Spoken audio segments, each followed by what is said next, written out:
अस्सलाम वालेकुम, यासीन आपके साथ हाजिर है इस मॉर्निंग ब्रीफिंग में।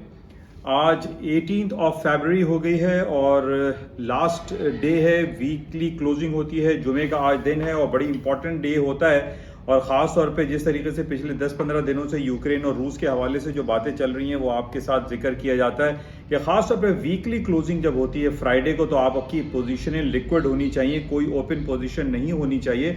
उसकी वजह यही है कि फ्राइडे के बाद जो सैटरडे और संडे है, इसमें कौन सी ऐसा इवेंट हो जाए, कौन सी ऐसी जो पॉइंट है वो रोनुमा हो जाए, खास तौर पे यूक्रेन और रूस के हवाले से।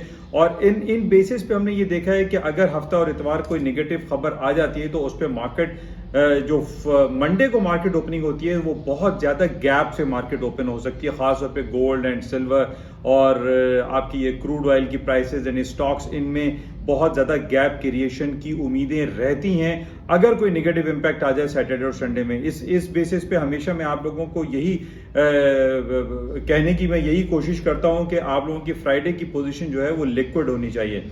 तो बहरहाल इसका हम तफसीली जायजा कुछ लेते हैं। और ख़ास तौर पे कल हमारे लिए बहुत एक एजाज़ की बात थी पाकिस्तान के लिए कि बिल गेट्स, माइक्रोसॉफ्ट कंपनी के जो मालिक, वो कल पाकिस्तान तशरीफ़ लाए और इमरान खान और सदर आरिफ अलवी के साथ उन्होंने मुलाकातें की। पाकिस्तान का एक आला उनको अवार्ड से भी उनको नवाजा गया। ये हमारे लिए बड़ी खुशाइंद और बड़ी खुशी की बात है कि बिल गेट्स जैसी शख्सियात भी पाकिस्तान अब आ रही हैं। तो बहरहाल इसका थोड़ा तफसीली जायजा लेते हैं। yasinanalysis.com पर आपसे गुजारिश कि इस YouTube चैनल को, जिसका नाम NI ऑन मार्केट है, इसको लाइक करें, शेयर करें और सब्सक्राइब करें विद बेल आइकन। और डिटेल हम देखते हैं कि गोल्ड एंड सिल्वर में क्या कुछ हो सकता है। थैंक यू, खुदा हाफिज़।